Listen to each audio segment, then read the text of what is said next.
Mozaik Indonesia. Selamat sore pendengar Pro 1 Tarakan. Senang sekali Mozaik Indonesia untuk edisi hari ini Jumat 7 Juni 2024 bersama saya Reni Oktavia menyapa Anda. Pendengar, kami juga undang Anda untuk mengikuti Mozaik Indonesia melalui line telepon 0821 5320 9845. Ya, pendengar, nantinya pada 10 Juni kita jelang Hari Media Sosial. Ya, kalau ngomongin Hari Media Sosial, dan ini diperingati setiap 10 Juni. Dan ketika kita ngomongin media sosial, banyak hal yang bisa kita jumpai, apalagi di masa saat ini, tidak ada satu orang pun yang mungkin tidak bermedia sosial. Namun kalau ngomongin media sosial, ini sudah tidak jauh dengan ujaran kebencian, ya. Kemudian banyak hal yang ada di media sosial yang ujung-ujungnya membuat para penggunanya juga menjadi sakit hati. Nah, nantinya ujung-ujungnya ada yang dilaporkan. Nah, sekarang sudah bukan hal yang rahasia untuk itu. Dan untuk lebih jauh sebenarnya bagaimana bermedia sosial, kita juga angkat topiknya terkait bijak bermedia sosial. Dan juga saat ini telah hadir di studio narasumber kita, dosen Fakultas Hukum Universitas Borneo Tarakan, ada Ibu Nur Zamzam SHMH. Selamat sore Bu Nur Zamzam. Tarakan dimanapun Anda berada. Assalamualaikum warahmatullahi wabarakatuh. Waalaikumsalam warahmatullahi wabarakatuh. Tanggal 10 nanti kita mau peringati Hari Bermedia Sosial ini Bu Nur Zamzam. Pas banget. Pas banget. Berapa hari lagi. Nah, tapi kalau ngomongin media sosial, kalau saat ini ya sudah banyak ya, bisa dikatakan sudah banyak lah sosialisasi terkait bijak bermedia sosial. Nah, kalau untuk orang-orang yang mungkin belum tahu sebenarnya bijak bermedia sosial itu seperti apa? Jadi kalau diargumentasikan seperti apa bijak bermedia sosial itu adalah pada hakikatnya adalah menempatkan sesuatu pada tempatnya. Dalam hal ini tulisan kita, postingan-postingan kita, karena yang namanya media sosial ini tadi seperti yang Mbak katakan kayaknya hampir tidak ada yang nggak punya begitu. Iya kan? Malah ada yang beberapa akun punya. Nah betul ya gitu. Jadi bijaknya ini karena ada beberapa hal yang kemudian itu diatur oleh hukum gitu ya. Misalnya kalau kemudian tadi seperti yang Mbak katakan, sekarang ini segala apa-apa diupload begitu ya, sehingga kemudian ada pihak lain yang mungkin merasa dirugikan atau mungkin merasa dicemarkan atau ya itu tadi seperti dirugikan itu. Nah, ini potensi hukumnya itu luar biasa besar begitu ya, karena tadi ketika sampai pada titik merugikan orang lain begitu, tidak menutup kemungkinan orang tersebut akan membawa hal yang mungkin bagi kita sepele itu tapi di bawah kerana hukum dan berdampak ke kita begitu. Nah, itu. Kalau sudah seperti itu, undang-undang apa nih yang menjerat begitu? Kalau bicara soal undang-undangnya banyak, Mbak. Kita lihat konteksnya misalnya. Kalau itu misalnya yang paling banyak misalnya kalau kita bicara ini yang sekarang ini adalah konten-konten yang negatif itu ya. Misal pencemaran nama baik. Kalau pencemaran nama baik itu bisa terjerat undang-undang apa itu? Di KUHP ada diatur sendiri, Mbak. Baik yang KUHP baru ataupun yang lama, dan itu belum dihapus. Di KUHP baru pun seperti itu. Tapi konteksnya kalau kita bicara perdata, kalau itu kemudian ini apalagi kalau misalnya itu subjeknya itu badan hukum misalnya, ya, itu bisa berimplikasi pada ganti kerugian, Mbak. Waduh. Di 1365 KUHP BW itu dikatakan bahwa kalau itu sampai merugikan, tindakan seseorang yang sampai merugikan pihak lain, itu maka kemudian pihak yang melakukan kerugian itu wajib untuk mengganti kerugian yang dilakukannya begitu. Dan ini BW ini sifatnya ke semua. Belum lagi kalau kita bicara misalnya undang-undang ITE gitu ya. Itu juga. Terus kemudian kalau di media sosial ini kan mungkin sebagian besar kita mungkin melihat kayak mungkin video yang gini gitu ya. Nah itu potensi besarnya itu jatuhnya ke undang-undang salah satunya itu Mbak ya, kalau kita terkait dengan hak kekayaan intelektual, hak cipta misalnya di undang-undang 28 2014 ya. Nah memposting sesuatu yang sifatnya masuk dalam ranah yang di-cover oleh undang-undang 14 ini itu juga jika dianggap merugikan penciptanya dalam hal ini, itu ada dua potensinya, bisa pidana, bisa perdata. Waduh, Gitu. Jadi, mungkin bisa dijelaskan ini Bu Nur, antara pidana dengan perdata untuk di media sosial ini lebih ke bagaimana begitu? Kalau dilihat ini secara konteks case by case begitu ya. Kalau yang mungkin dilihat sekarang Mbak, itu potensi pidananya yang lebih besar begitu ya. Kalau potensi perdata, kalau kasus pidana ini kan berarti ada pelaporan gitu ya ke pihak kepolisian begitu. Kemudian dilihatlah, kemudian disidik, dilidik dan segala macam sampai kemudian ke pengadilan gitu. Nah ini itu potensi pidana Mbak. Ya. Kalau potensi perdata itu biasanya by gugatan.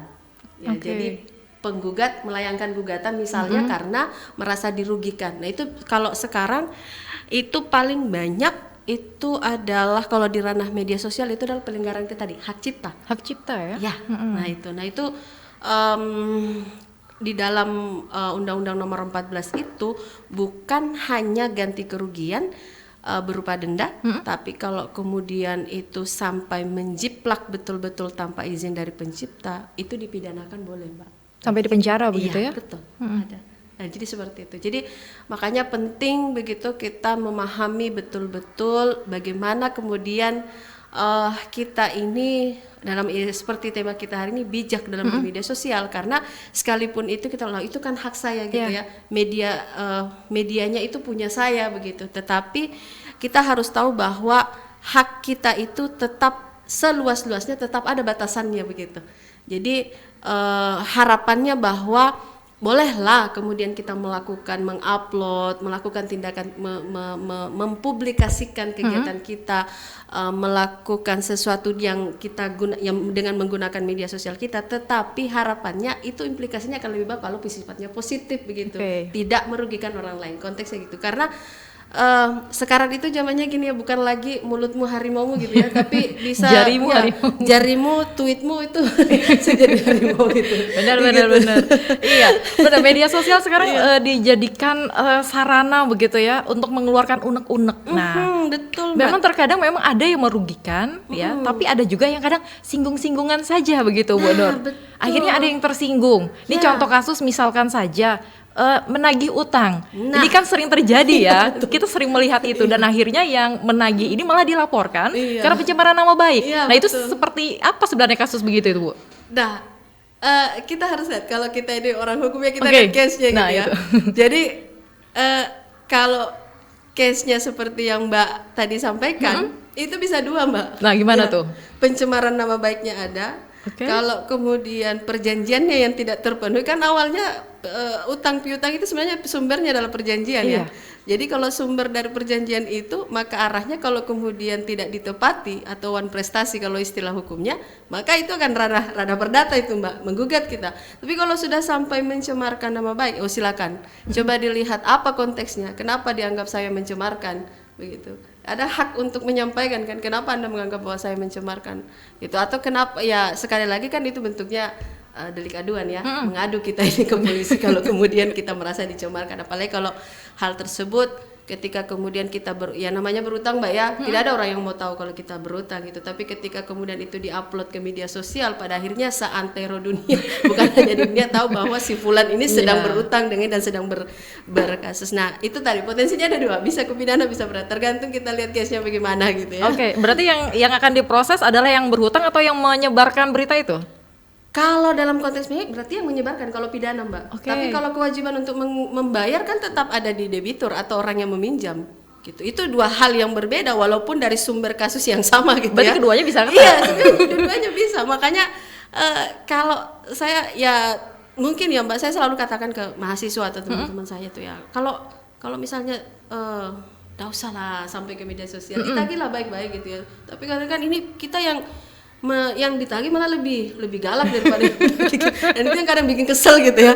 Ya coba itu kembali ya kalau hal seperti itu kan sifatnya adalah personal ya Mbak ya gitu ya. Jadi kalau misalnya memang ya berhutang ya kita harusnya punya itikat baik untuk membayar begitu ya. Dan tidak perlulah sampai seantero dunia tahu gitu ya. Berarti kurang bijak juga begitu ya, bijak juga menggunakan sebenarnya media sosial untuk menagih gitu. Iya betul, iya kan gitu. Jadi karena itu tadi kita dibatasi, undang-undang ITE ada, itu tadi di KUHP ada. Kalau memang betul itu berpotensinya memenuhi unsur yang di pasal yang disangkakan begitu ya, maka tidak ada cara lain selain kemudian memang akan diproses begitu Mbak. Apalagi kalau misalnya delik aduan tidak dicabut aduannya oleh pihak pelapor, maka itu akan berproses begitu ya. Walaupun sekarang katanya ada restoratif justice dan lain-lainnya. Itu hal yang lain begitu. Tapi kalau dibilang apakah itu potensinya bisa berkasus atau tidak, potensinya sangat besar begitu. Kalau dari kacamata akademisi nih Bu Nur, kalau melihat wajah media sosial saat ini di kalangan masyarakat seperti apa? Ini menjadi kalau ibaratnya makanan Mbak, itu seperti kebutuhan primer kalau dilihat gitu ya. Ya karena kita tidak bisa memungkiri bahwa penting juga ini media sosial gitu ya, apalagi sekarang, apalagi kalau saya Mbak ya pengajar, karena dari situ, dari media sosial itu ya saya bisa membawa itu ke ruang mengajar saya, misalnya contoh-contoh kasus. Kebetulan Mbak kalau saya kan dosen perdata ya, jadi banyak sengketanya itu yang sifatnya privat, perceraian begini gitu ya. Nah kadang kasus-kasus seperti itu kita bawa ke ruang kelas.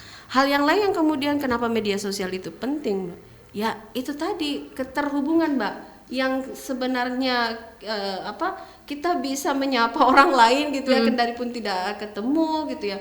Kemudian untuk pebisnis itu menjadi peluang yang penting untuk apalagi namanya menjajakan media promosi ya bisnisnya gitu kan.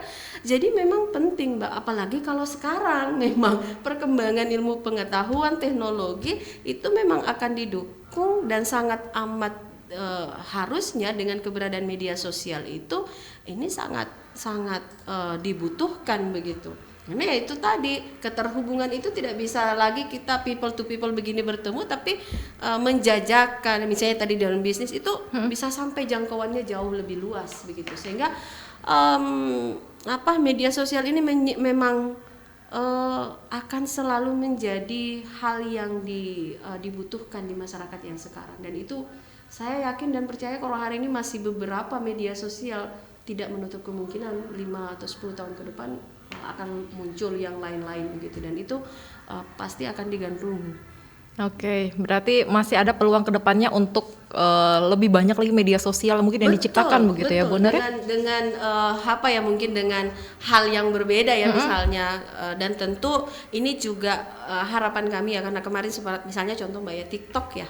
Saya nyebut aja kemarin TikTok itu kan sempat dilarang ya, karena kalau berdasarkan regulasi dari Kementerian Perdagangan harusnya media sosial itu tidak boleh gabung dengan online shop ya, benar. Harus berpisah. Harus terpisah. Tetapi pada akhirnya kan sekarang bisa lagi gitu.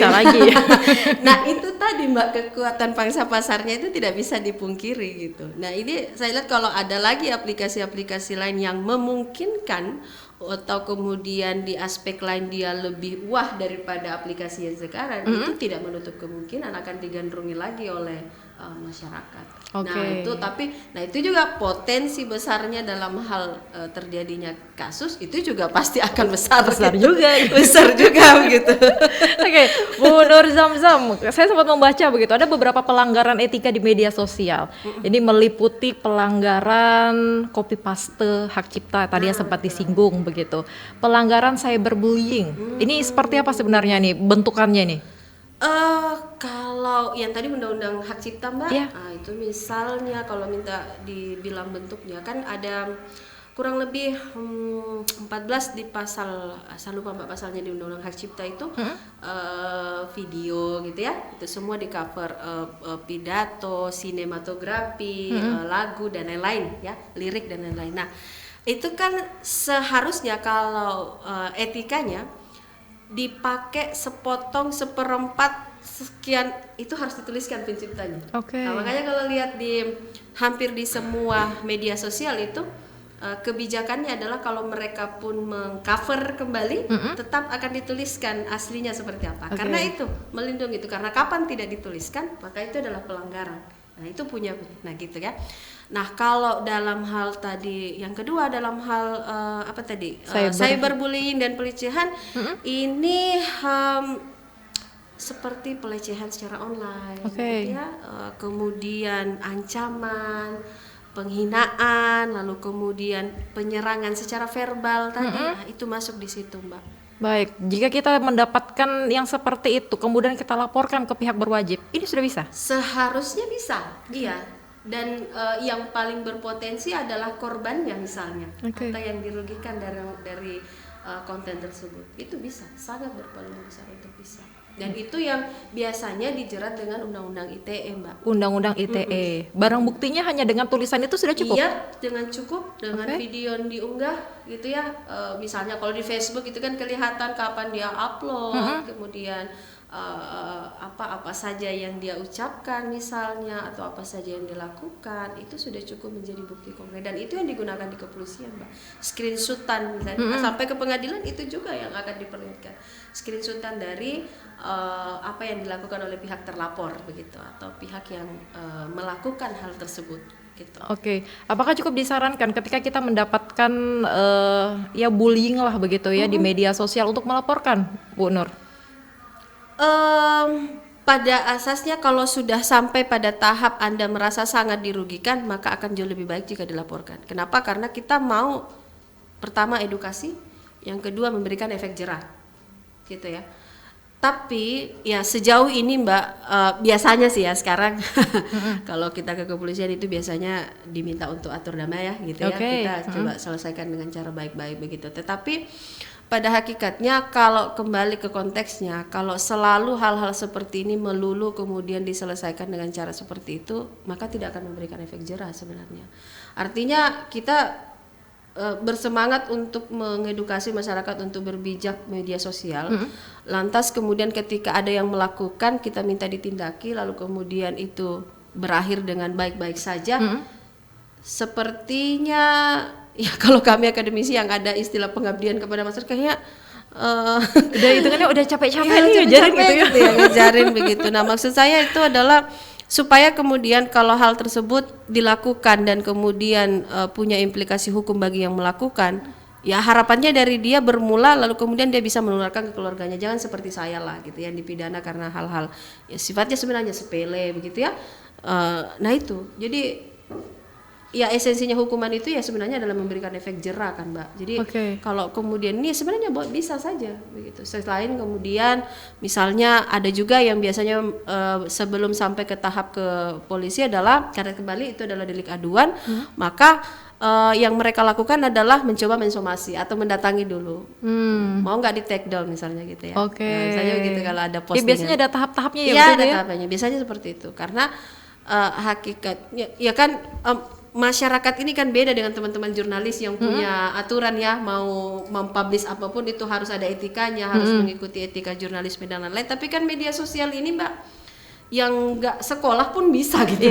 Iya kan. Nah ini peluangnya. Jadi di situ letaknya kemudian sehingga kegiatan-kegiatan misalnya yang seperti yang kita lakukan hari ini atau kemudian pemberitaan secara meluas bahwa kita mesti bijak dalam hal media sosial, termasuk kemudian memberitakan, memposting bahwa ada loh orang yang bisa dipidana karena kemudian tweetannya ya atau kelakuannya dalam bermedia sosial itu ada. Jadi itu menjadi bahan edukasi bagi masyarakat sebenarnya.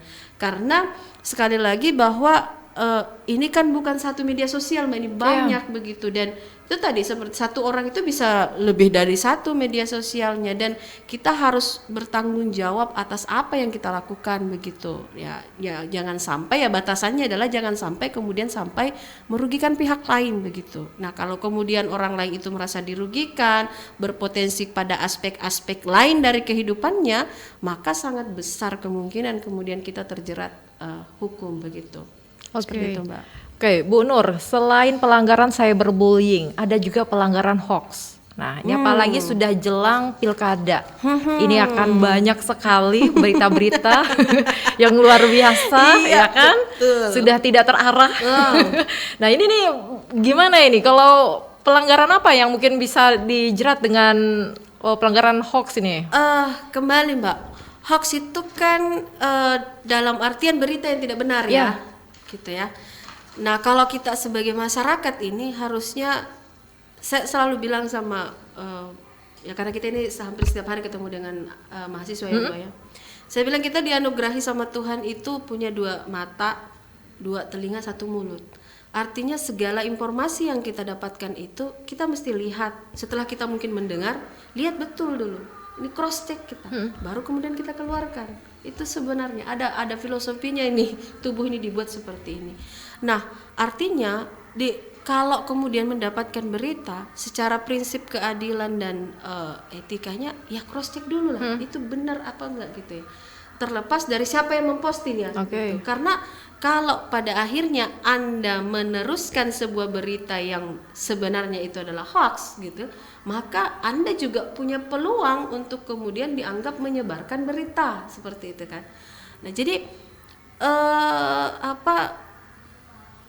cross check dulu segala hal yang kita dapatkan, segala, bahkan kalau di sekali lagi ke mahasiswa itu saya bilang begini, boleh kalau Anda menulis sesuatu, boleh tulis, ngambil dari orang boleh, ngambil dari jurnal boleh, ngambil dari buku boleh, tapi tuliskan sumbernya gitu, karena itu bukan punya kamu gitu. Karena kapan kamu mengambil, ya kalau istilahnya di akademisme namanya sitasi gitu ya. Kapan kamu ngambil, nggak nulis gitu siapa yang punya, itu bukan kata-kata, itu pencurian, pelanggaran hak cipta gitu ya. Jadi itu sebegitunya kita mengajarkan ke mahasiswa kita. Nah, kalau terkait dengan hoax ini sebenarnya filternya seperti itu gitu loh. Nah, kalau kemudian ada yang menganggap itu berita hoax, kembali lagi, berita hoax itu apakah kemudian merugikan pihak lain, maka yang dirugikan silahkan menganggap bahwa apa yang disampaikan si fulan itu adalah sesuatu yang salah begitu, dan itu saya merasa dirugikan, ya silahkan melapor. Berarti ini masuknya di undang-undang ITE? Boleh di ITE, iya betul. Gitu Mbak. Ini ngomongin undang-undang ITE memang begitu banyak yang diatur di situ ya, ya Bu? Banyak Mbak, ini karena ini baru di 2014 ini kan keluar, dia adalah undang-undang pertama yang dilahirkan di 2024 ini. Jadi undang-undang nomor 1 tahun 2024. Berarti dia adalah undang-undang nomor pertama yang dikeluarkan di tahun ini oleh pemerintah. Saya secara umum baru melihat sedikit apa yang kemudian diubah di situ Mbak ya. Cuma secara substansial kalau dalam hal yang berhubungan dengan media sosial ini sifatnya hampir masih sama dengan undang-undang yang sebelumnya begitu. Oke, ini tentang hoax ya. Yang memang kita sudah kayak hoax itu sepertinya makanan sehari-hari itu sudah ada, pasti ada hal-hal yang seperti itu gitu ya. Jadi itulah kenapa kemudian saya selalu meminta ya ketika kita turun ke masyarakat atau misalnya berhubungan dengan mahasiswa kami, betul-betul kemudian informasi yang kita dapat itu haruslah kemudian ditelusuri begitu ya kebenarannya gitu, agar kemudian kita tidak menjadi bagian dari orang-orang yang memposting atau memberitakan atau kemudian menyebarkan hal-hal yang sebenarnya tidak benar gitu. Karena itu tadi yang namanya media sosial atau ruang online ini batasannya nggak ada, maksudnya jangkauannya begitu ya. Tetapi kita akan diatur dengan regulasi ketika kemudian itu melanggar privacy, apalagi privacy orang lain misalnya, atau bahkan sampai merugikan. Oke, itu dia untuk hoax ya, karena ini akan menjadi tanda petik ya makanan untuk beberapa bulan ke depan. Apalagi jelang pilkada 2024. Hati-hati, jadi harus hati-hati ini ya. Jangan sampai kita menjadi salah satu yang menyebarkan. Boleh nggak saya tambahkan? Apa itu, Bu? Hal yang paling penting juga kalau kita bermedia sosial ini adalah terkait data ya Mbak ya. Nah, sekarang kan banyak orang pintar itu banyak banget ya. Jadi saya berharap juga kita sama-sama menjaga data pribadi kita. Ya, tidak dipungkiri Indonesia ini belum maksimal dalam hal perlindungan data pribadi. Sehingga kemudian yang kita lah sebagai yang punya data itu yang harusnya pinter dalam hal menyebarkan data pribadi kita apalagi kalau menggunakan media sosial, karena ketika dia terupload, di kita mungkin tidak tahu bahwa pada saat kita upload ada yang mengambil, ada yang menyalahgunakan. Itu juga penting, Mbak, selain hal-hal yang lain tadi yang di awal kita bicarakan. Jadi lindungi data pribadi kita. KTP tolong monggo secantik apapun, ya segagah apapun gambar kita di situ gitu ya, tolong jangan diupload di media sosial. Iya, tapi kadang ini Bu Nur, ada yang mengupload tapi nomornya dihapus. Ya, kalau itu sih sebenarnya masih diperbolehkan masih ya? boleh ya, gitu ya. Tapi nick dan segala macam itu sangat-sangat ya, intinya data-data pribadi itu kan ya data spesifik yang berhubungan dengan diri kita pribadi yang seharusnya cukuplah negara yang tahu gitu ya. Gitu ya. Kalau di negara ada database-nya Mbak kan ini, tapi tidak perlu orang lain tahu. Kenapa? Ada banyak kejadian Mbak, misalnya ya ini contoh saja. Ada salah satu teman itu dia itu mau ngambil kredit Mbak. Di salah satu bank gitu. Kok tiba-tiba, padahal sebelumnya dia memang punya kredit, tapi itu sudah selesai, sudah lunas. Sekarang mau ngambil lagi. Terus mau ngambil lagi, ternyata dia di blacklist, dicek BI itu karena ternyata datanya itu dipakai oleh pihak lain untuk pinjaman serupa. Dan itu macet. Merugikan sekali. Merugikan sekali. Iya. Akhirnya kan kita mau ya sekali lagi tidak dipungkiri, saya juga ada beberapa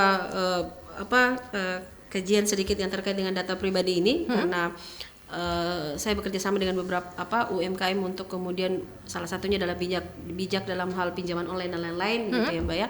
Nah, kami selalu tekankan, Bu, data pribadinya jangan sembarangan diupload, karena sekarang itu kembali orang pintar itu banyak dan kita tidak tahu ketika kita mengupload itu kemudian diambil, disalahgunakan dan pada akhirnya merugikan kita.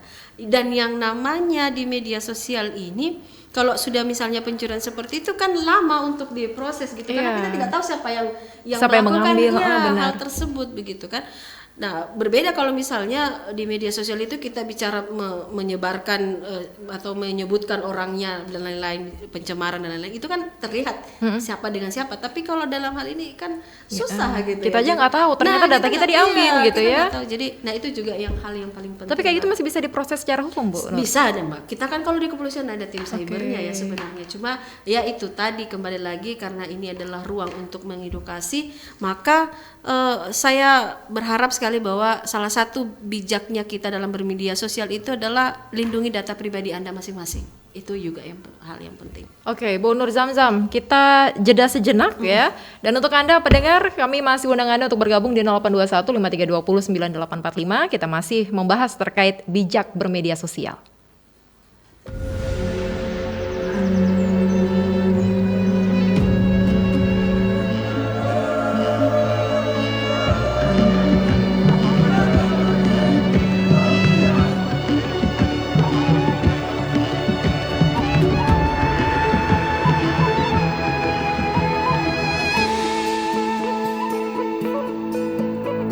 Suara indah, ramah penuh cinta,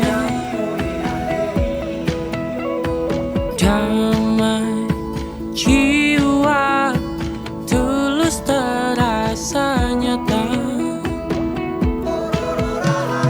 Kita kabarkan berita, membuka cakrawala. Bertaut udara di gelombang semesta.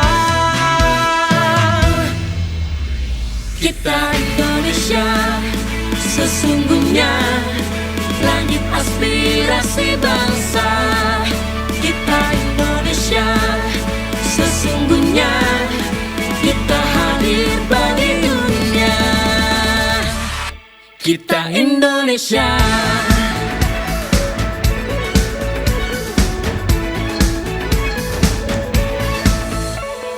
Gaya, budaya, alam katulistiwa,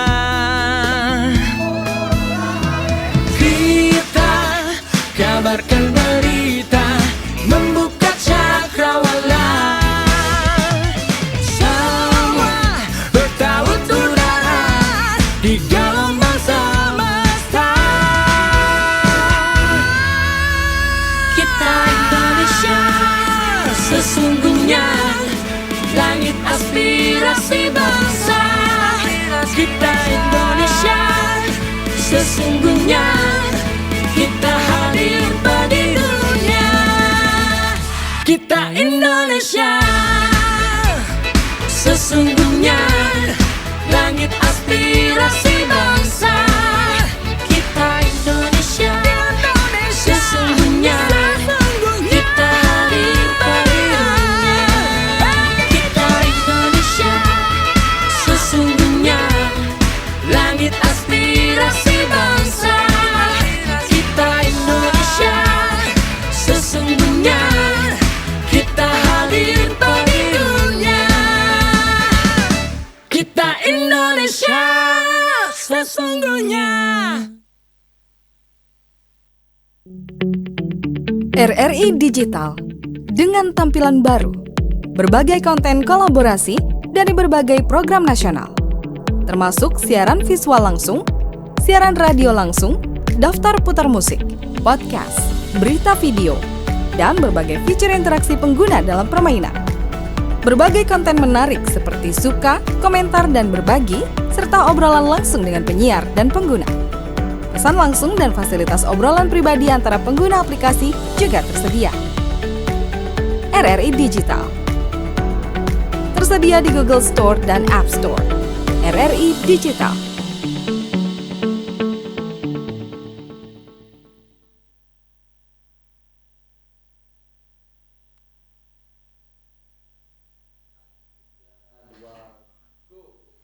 Terima kasih Anda masih bersama kami pendengar, masih di Mozaik Indonesia, bijak bermedia sosial. Dan saya juga masih bersama dosen Fakultas Hukum Universitas Borneo Tarakan, Ibu Nur Zamzam SHMH. Kami masih undang Anda untuk bergabung di 0821 5320 9845. Kita tadi sudah sempat membahas beberapa pelanggaran-pelanggaran yang memungkinkan terjadi di media sosial, seperti pelanggaran copy paste atau hak cipta, kemudian pelanggaran cyberbullying, dan tadi juga sempat disinggung terkait pelanggaran hoax. Ya, itu dia beberapa jenis pelanggaran yang memungkinkan untuk terjadi ketika Anda bermedia sosial. Oke, Bu Nur Zamzam, perlu nggak sih sebenarnya edukasi bermedsos ini untuk masyarakat khususnya di Indonesia? Sangat perlu, Mbak. Oke. Itulah juga menjadi bagian yang kalau kami di akademisi itu bahkan ada mata kuliahnya, Mbak, saking pengennya kita mengedukasi. Ya, jadi ada mata kuliah hukum telematika namanya. Atau, nah itu ya selain kemudian kontennya ya karena kita orang hukum maka kita akan diajarkan dari perspektif hukum seperti apa gitu ya, regulasinya dan lain-lain, unsur-unsurnya dan lain-lain. Nah di situ juga lah kita memasukkan unsur sebenarnya seperti apa ini kita bermedia sosial. Apa yang kami ya sekelas mahasiswa ini kan ya gitu ya, tempatnya mereka memang untuk bermain-main selain hangout di kafe dan lain-lain kan ya, media sosial begitu. Tetapi hal yang paling kemudian kita coba sampaikan melalui kegiatan-kegiatan seperti ini ataupun di ruang lingkup kami di universitas itu adalah bagaimana tanggung jawab hukum kita dalam hal bermedia sosial sebenarnya. Ya kalau tanggung jawab hukum hablum minan nas ini itu insya Allah bisalah kita ini. Tapi kalau dalam hal bermedia sosial ini kan sesuatu yang sifatnya mungkin sebagian besar masyarakat itu ada juga yang nggak paham, Mbak, gitu. Dan itu terlihat ya bagaimana gaya mereka bermedia sosial begitu. Itu bisa kita lihat sendiri. Nah, sehingga ya itu tadi kami concern pada mengedukasi masyarakat bagaimana kemudian mereka harus paham soal tanggung jawab hukum dalam hal bermedia sosial. Itu yang kemudian penting. Baik, ini bisa dikatakan menjadi PR juga ya Bu Nur ya, karena memang kalau ngomongin soal hukum, terkadang kita kan bermedia sosial ya hanya seperti kehidupan sehari-hari aja ya, gitu kan. Betul. Kita tidak berpikir ranah hukumnya seperti apa ketika itu diangkat menjadi kasus lah misalkan ya, gitu. Apalagi kalau perkata, ini kalau kita ngomongin hukum kan ketika itu diangkat menjadi sebuah kasus, itu kan kata per kata itu akan dikaji kan? Akan dikaji. Ini maksudnya apa? Sampai kasus-kasus yang berhubungan dengan hal seperti itu sampai mendatangkan pakar linguistik tahu Mbak, ini maksudnya apa gitu kalau sudah berperkara sampai ke pengadilan gitu. Ini maksudnya apa gitu. Saking kemudian ya kembali lagi itu dianggap remeh sebenarnya oleh masyarakat, tetapi itu apa ya, pada akhirnya ketika kemudian menjadi sebuah kasus ya, digugat ataupun kemudian tadi dilaporkan, ya baru kemudian iya kah, salahkah gitu, salahnya di mana gitu loh kan. Padahal ya itu tadi, masa iya gitu ya. Ya secara kembali kalau bilang ya, kita ini manusia kan dilengkapi dengan akal dan pikiran. Sekalipun berkembangnya ilmu pengetahuan itu ya tetap saja akal dan pikiran ini, hati ini harus nyambung gitu, harus ya. Maksudnya sinkron, ya. iya sinkron, harus berpikir benar gitu bahwa oh ini ya nggak boleh gitu ya kan. Sekarang saja Mbak, ya kalau kita lihat di misalnya di dalam hal penyiaran misalnya begitu ya kan, ada Komisi Penyiaran Indonesia yang memang fungsinya adalah memfilter mana kemudian siaran-siaran yang boleh ditayangkan, mana yang enggak gitu ya kan. Nah, apatah lagi ini gitu loh. Hal tersebut itu ada di genggaman kita, maka harusnya filter yang pertama itu adalah di kita. Jangan terlalu menggebu-gebu dendam misalnya dengan orang lain sampai pokoknya gitu. Sudah ada Pokoknya pokoknya saya mau gitu. viralkan Iya, gitu saya mau kan. viralkan Anda begitu ya, sampai Anda malu 7 turunan gitu misalnya begitu ya kan.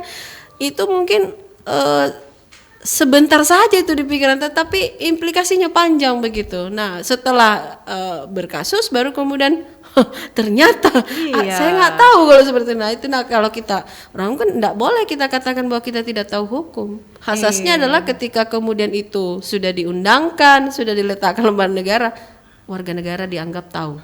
Oke, ya kasarannya ternyata story yang saya buat dengan rebahan. Iya, ya betul. Dengan rebahan ternyata bukan hanya sekedar ditanggapi rebahan oleh netizen gitu ya misalnya. Baik, ini berarti memang benar-benar harus hati-hati karena memang ya itu tadi ya Bu Nur ya. Orang bermedia sosial ini kan dengan strata pendidikan yang berbeda-beda gitu kan. Dan dengan bahkan ada salah satu penelitian di jurnal yang saya baca itu Mbak, kalau kita lihat konteksnya itu 60% dari 100%, 60% pengguna media sosial di Indonesia itu kalau kisaran pendidikan itu bukan sarjana. Nah, Ya, kalau diurai lagi 60% ini dari data penelitian itu, 45%-nya itu adalah orang yang nggak sekolah. baik. Ini berarti kan bisa dikatakan bahwa banyak yang tidak tahu kalau ada aturan yang mengatur itu gitu ya kan? Betul Mbak. Nah apalagi, aduh Indonesia ini benar-benar menjadi sasaran empuk sebenarnya karena Pengguna terbanyak kan? Iya, pengguna terbanyak. Salah satu negara dengan pengguna. Ya karena memang demografinya kan memang penduduknya kan memang banyak Mbak gitu ya. Terbesar ketiga, jadi selain produk menjadi pangsa pasar, aplikasi-aplikasi seperti ini atau platform-platform media sosial seperti ini itu juga Indonesia menjadi salah satu incaran utama. Nah, itulah pentingnya kemudian selalu kita katakan bertanggung jawablah, pahami. Apalagi sama juga banyak juga ya misalnya orang lain misalnya kalau kita ke luar negeri pun juga kita harus paham gitu apa regulasi mereka terkait dengan media sosial begitu. Ya sama gitu. Di Indonesia juga begitu ada aturannya. Sekali misalnya belum terlalu bagaimana tetapi yang jelas ada aturannya begitu dan itu yang harus kita pahami bersama begitu bahwa seluas-luasnya sebebas-bebasnya walaupun itu milik kita ya tetapi ada batasnya. Tetap kita dibatasi. Seperti itu. Berarti selain undang-undang ITE, undang-undang hak cipta, undang-undang apa lagi yang bakal menjerat ketika kita salah bermedia sosial, tidak bijak begitu Bu? Kalau ranahnya sampai membuat kerugian Mbak, itu bisa dilihat konteksnya apa yang misalnya ya kalau sebenarnya kalau dilihat secara umum seperti yang saya sampaikan tadi konteks pidananya ada, perdatanya ada. Nah itu sebenarnya. Nah di undang-undang ini kalau bicaranya di konteks misal tadi lebih lex spesialisnya misalnya di undang-undang hak cipta misalnya itu ada pidananya juga Mbak, ada perdatanya juga gitu. Kalau yang tadi yang saya sampaikan di awal terkait dengan kewajiban seseorang untuk mengganti kerugian ketika menyebabkan kerugian bagi pihak lain itu biasanya konteksnya hal tersebut lahir dari sebuah perikatan. Begitu, misalnya perusahaan ada perjanjian dengan pihak lain, lalu kemudian mungkin ada clash sehingga kemudian sampai pada titik apa yang mereka perjanjikan itu terblock up keluar dan lain sebagainya, sedangkan di dalam konteks perjanjian mereka itu tidak boleh, maka kemudian itu bisa menjadi salah satu alat, dalam hal ini namanya perbuatan melawan hukum biasanya. Oke, Bu Nur, misalkan ada kasus ketika seseorang curhat di media sosial mungkin terkait pelayanan, biasa ada yang seperti betul. itu kan, nah malah dikasuskan gitu ya. Itu sepertinya seperti apa itu kalau hukum melihat itu tuh Bu Nur? Sekarang kita lihat kalau itu, nah ini ya, kalau misalnya kita dirugikan dengan pelayanan publik, sebenarnya kita kan punya ombudsman ya, itu artinya mereka nggak paham nih kalau ada. Jadi kalau kita dirugikan dengan pelayanan publik, maka tempatnya mengadu itu sebenarnya ke ombudsman aja, bukan gitu. ke medsos. Bukan ke medsos gitu ya. Tapi ya itu kembali lagi Mbak, kebiasaannya ya menjadi sebuah habit lah ya, apa-apa nih kayaknya kita tidak tahu apa maksudnya, ada behindnya bagaimana begitu, sehingga kemudian sepertinya saya mau curhat aja di media sosial untuk menggait followers atau dan segala macam. Tapi sekali lagi apa yang kita sampaikan itu kan sifatnya perspektif kita ya. Kita nggak tahu nih bagaimana sebenarnya perspektifnya orang lain, orang atau misalnya anggaplah misalnya rumah sakit itu gitu, ya kan? Karena itu tadi ketika kemudian mereka menganggap itu tidak benar. Ya itu sudah sesuai SOP, tapi kan versi kita ini biasanya itu nggak sesuai SOP gitu ya kan. Tiba-tiba kemudian kita memblok up itu ke media sosial, didengarkan, dilihat sampai FYP dan lain-lain gitu ya kan. Nah kalau kemudian kembali siapa yang dirugikan di situ? Berarti kan misalnya kalau ini tadi konteksnya antara pasien dengan rumah sakit, gitu. Berarti kan rumah sakitnya yang akan merasa tersinggung misalnya. Nah apa yang harus dilakukan ya, kalau misalnya memang harus menempuh jalur hukum, ya monggo silahkan. Gitu, silahkan, karena saya yakin di setiap rumah sakit misalnya atau di setiap instansi itu ada bagian misalnya humasnya atau hukumnya yang memang sifatnya bagaimana caranya dialah yang akan bersinggungan dengan pihak lain ketika kemudian terjadi case atau nah itu. Baik, Bu Nur, kan biasanya kan kalau orang menyinggung itu kan tidak menyebutkan merek ya. Ya betul. Tidak menyebutkan merek. Di-spill dikit. Ya, di-spill dikit. Apakah itu bisa dikatakan tidak bisa dituntut lah begitu misalkan, atau seperti apa? Ya sekarang Mbak, kalau kemudian yang merasa bahwa itu adalah saya, kalau dia merasa ini pasti kan melapor gitu ya. Tapi kalau kita misalnya tadi spill bukan Anda kok misalnya gitu ya. Itu gimana itu? Nah kita kan lihat apa iya benar, bukan kita gitu ya kan. Apa iya benar. Nah itu kan itulah namanya proses Mbak, pembuktian gitu ya. Proses penyidikan apa iya benar, misalnya saya merasa dirugikan, dia memang nggak menyebut namanya, tapi itu ke saya itu gitu. Itu gue itu gitu ya, itu saya tuh gitu kan. Nah itu harusnya dibuktikan nanti pada saat misalnya ya sekali lagi ini delik aduan ya, jadi laporkan, coba akan dipanggil gitu, saya merasa ini. Nah ketika kemudian dipanggil akan ditelusuri apa iya benar itu untuk dia. Mau sekuat tenaga, sekuat ini mengatakan bahwa bukan dia, kan saya tidak menyebutkan orangnya misalnya, ya buktikan memang kalau begitu. Gitu. Kalau memang tidak disebut, ya benar aja kalau memang benar-benar tidak menyebutkan orangnya gitu ya, tidak menyebutkan mereknya gitu, ya bisa saja ya kan kalau memang susah dibuktikan begitu. Tapi kalau memang betul itu ke dia dan terbukti ya mau nggak mau gitu. Bisa ditempuh di jalur bisa hukum, ditempuh gitu jalur ya. hukum, bisa gitu. Enak ini Bu Nur kalau ngomongin kasus-kasus yang mungkin ini tidak jauh dari kita dan sering sekali kita lihat. Betul. Ya kan? Nah itu juga lah salah satu perannya media sosial Mbak, saya bawa case-case tersebut ke dalam ruang kelas, coba lihat ya kadang begitu. Ya kan, apalagi kalau kasusnya selebritis Mbak, selesai ya. Jadi maksudnya anak-anak itu ya antusias lah kan, kalau mendang metode ceramah dengan anak itu ngantuk, tapi kalau kita bawa mereka ke contoh-contoh kasus yang the real, yang sering mereka lakukan, maka mereka akan terbuka. Nah itu kami sering sekali menyisipkan hal tersebut ke dalam hal ini edukasi kepada mereka gitu. Baik, Bu Nur, ini memang saya rasa masih kurang lengkap ya obrolan kita tanpa kasus yang kita lihatkan. Iya betul. Iya, kalau mau spill media sosial ini banyak banget, apalagi banyak. yang sering sekali dipakai. Ya salah satunya ya mungkin TikTok yang cukup sering ya, TikTok, Instagram, belum lagi Twitter, Facebook begitu ya. Memang ada kata-kata yang terkesan ya mungkin itu biasa saja begitu ya. betul. Ketika kita mengetik sambil rebahan. Ya, karena seringnya kita begitu Iya ya. betul, iya sakit PW kan kalau Iya. sudah begitu, mau ini ya gitu. Iya ya kan. kesel nih gitu, buatlah begitu. Tapi memang enak ketika itu dikulik per kata begitu ya, Iya. karena terkadang memang ya secara tidak sadar kita menuliskan sesuatu yang ini bisa dibawa ke ranah hukum. Nah, Iya betul. kan? Iya, Waduh, betul. apalagi sebut merek. Sebut merek, aduh. Tapi memang ada artis-artis yang begitu ya, Bu Nur Ya, ya. ada beberapa Iya kalau kan? saya lihat itu ya memang ada sih begitu. Ya, kalau artis ini kan atau public figure ini kan ya sekali lagi kita nggak tahu apa motifnya ya. Iya. Apakah hanya sekedar mencari sensasi atau bagaimana, tetapi kalau mereka sudah sampai ke sana, berarti mereka mungkin berpikir tidak akan apa-apa kali misalnya begitu ya. Ya, Tapi bisa walaupun jadi. pada akhirnya dipolisikan atau digugat dan lain-lain, ya pada akhirnya mereka akan, saya yakin pasti mengatakan, oh ternyata yang seperti itu. Ya pasti mereka ketika sudah spill namanya Iya, itu sudah begitu. bisa sudah pertanggungjawabkan itu ya. Ya, Bu saya Nur, kemarin, kan? iya, saya kemarin mengikuti kayaknya itu berhubungan dengan salah satu rumah sakit di Oke. Tarakan gitu ya.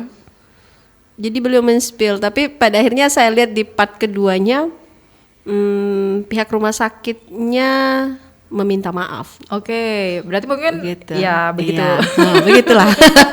Mungkin tidak mau berbicara panjang ya. Pada akhirnya berminta maaf. Oke. Jadi itulah kalau misalnya ya ini juga mudah-mudahan pendengar mendengar kalau misalnya Anda dirugikan dengan pelayanan publik ya, rumah sakit kah, sekolah kah Iya. gitu, ada tempatnya. Silakan datang ke ombudsman, kasihlah pekerjaan ke ombudsman kan, sekalipun banyak juga pekerjaan mereka tuh. Cuma coba datang ke sana, ada layanan di sana ya, tempat kemudian kita bisa mengadu, mencurahkan isi hati gitu ya. Di Iya. media sosial. Kita sudah dekat dengan pilkada tapi lebih dekat lagi dengan PPDB. Nah, ini juga nih ya, jangan sampai media sosial dijadikan media curhat begitu ya, Bu Nur ya. Apalagi terkait pelayanan publik yang Iya. memang sudah ada tempatnya untuk curhat begitu. Iya, jadi ya walau alam apakah masyarakat tidak tahu, tapi saya kadang membawa guyonan itu ke dalam kelas ya. Ini kalau kalian susah menemui saya, ujung-ujung kalian ke ombudsman begitu ya. Gitu. Enggak lah begitu ya. Tapi ya dalam artian bahwa harusnya masyarakat paham. Ya itu tadi kembali ketika Anda dirugikan dengan layanan publik, utamanya itu misalnya yang bersinggungan dengan pemerintah, ya silakan datang ke ombudsman begitu. Itu ranahnya. Jangan warawiri di media sosial gitu ya. Oke. Sekarang orang lebih suka mencari berita di media sosial ini, Bu. Lebih cepat penanganannya, Betul. lebih mudah viralnya.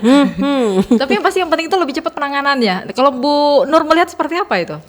Nah, ini pintarnya netizen Indonesia itu. Salah satunya adalah menganggap bahwa ketika kita viral kita pasti didengar. Ya kan?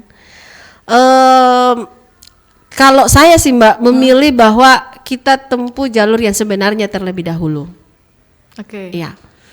Jadi ada satu kasus Mbak ya kemarin ini baru-baru, mahasiswa kami juga sih sebenarnya gitu ya. Ya tetapi pada akhirnya mereka ya itu tadi menggunakan media sosial, di-upload lalu kemudian oleh si platformnya begitu. Kami mencoba ya, jadi ini juga ya bukan hanya orangnya ya, tapi media sosialnya juga harus bijak begitu. Ini sebenarnya juga.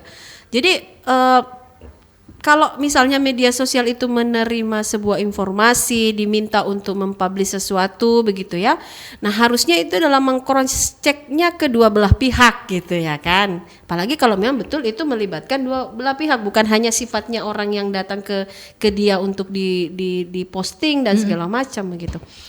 Nah, pada case tersebut ya pada akhirnya media sosial platform waktu itu IG ya Mbak ya.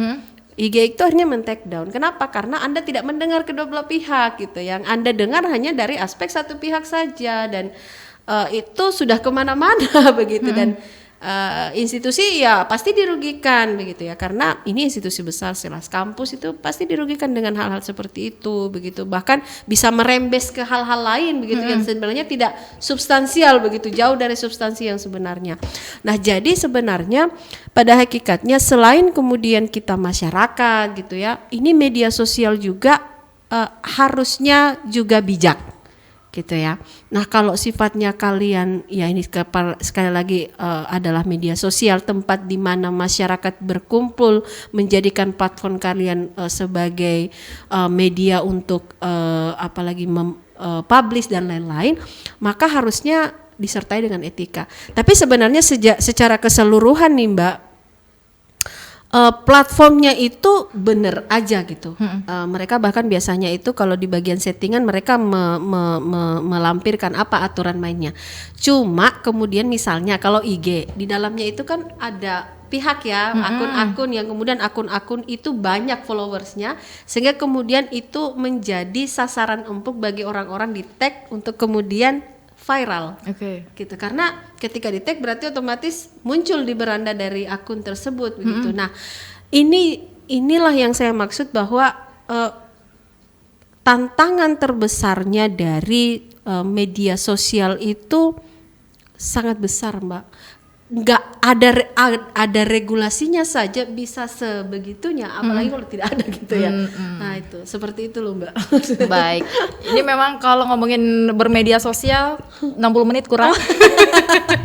Apalagi ngomongin kasusnya. Betul ya, jadi karena kita baru sedikit saja menyinggung pelanggaran tadi sampai pelanggaran hoax, belum lagi pelanggaran illegal konten. Ya, ada illegal. lagi pelanggaran pornografi, apalagi ada yang namanya hate speech. Nah, betul, ini kita belum bahas kebencian. ini Bu Nur. Kayaknya kita harus ada PR ini. Kayaknya kita harus diundang ketemu lagi. Ketemu lagi kita di acara yang lain gitu ya. Itu dia. Yang pasti kita akan ngobrol lagi ya, tapi kita masih coba jadwalkan lagi ya terkait bermedia sosial. Dan yang terakhir Bu Nur, apa yang harus masyarakat lakukan untuk menghadapi era digitalisasi saat ini? Oke, baik. Ini saya mengcover beberapa tips praktis ya bagi mudah-mudahan pendengar RRI dimanapun Anda berada, bagaimana kemudian kita menjaga kesadaran hukum saat menggunakan media sosial. Yang pertama, pelajari hukumnya gitu ya, pahami betul-betul kemudian peraturan perundang-undangan yang berlaku. Kalau Anda menggunakan platform, biasanya di platform tersebut disediakan sebenarnya aturan main di dalam platform tersebut. Yang kemudian yang kedua, ini penting sekali lagi, ini kata-kata yang berulang selama kita hampir 1 jam ini adalah bijaklah dalam berbagi konten. Sebenarnya bijak dalam berbagi konten ini ya artinya sebelum kemudian membagikan hal-hal mengunggah misalnya, pastikan memeriksa kebenarannya dan pastikan itu tidak berpotensi merugikan orang lain. Nah itu kemudian sebisa mungkin hindari memfitnah begitu ya, karena nggak main-main pencemaran nama baik itu ada gitu ya. Jadi fitnah dan pencemaran nama baik itu konsekuensi hukumnya serius begitu, nggak main-main gitu. Terakhir ya ini terkait dengan hak cipta Mbak gitu ya, itu gunakan hak cipta dengan baik dan benar, karena sebagian besar dari platform media sosial itu pasti menggunakan hak cipta orang lain gitu, apalagi misalnya dari segi musik, video dan lain-lain. Nah itu mungkin Mbak sekali lagi bagi pendengar RRI berhati-hati gitu ya, beropini, berkomentar begitu ya, sehingga kemudian kita bisa terbebas dari hal-hal yang sifatnya merugikan orang lain dan merugikan diri kita sendiri. Baik, mungkin itu Mbak. Terima kasih Bu Nur Zamzam untuk waktunya, untuk terima kasih sama-sama, edukasinya Mbak. terkait Ya, bijak semoga bermedia bermanfaat. sosial. Amin. Baik, pendengar, itu dia untuk Mozaik Indonesia edisi hari ini Jumat 7 Juni 2024 tentang bijak bermedia sosial bersama akademisi, dosen Fakultas Hukum Universitas Borneo Tarakan, Ibu Nur Zamzam SHMH. Dan untuk Anda mungkin yang terlewat untuk mengikuti Mozaik Indonesia sore ini, Anda bisa menonton di YouTube channel RRI Tarakan Official. Saya Reni Oktavia mengakhiri Mozaik Indonesia. Selamat sore, sampai jumpa.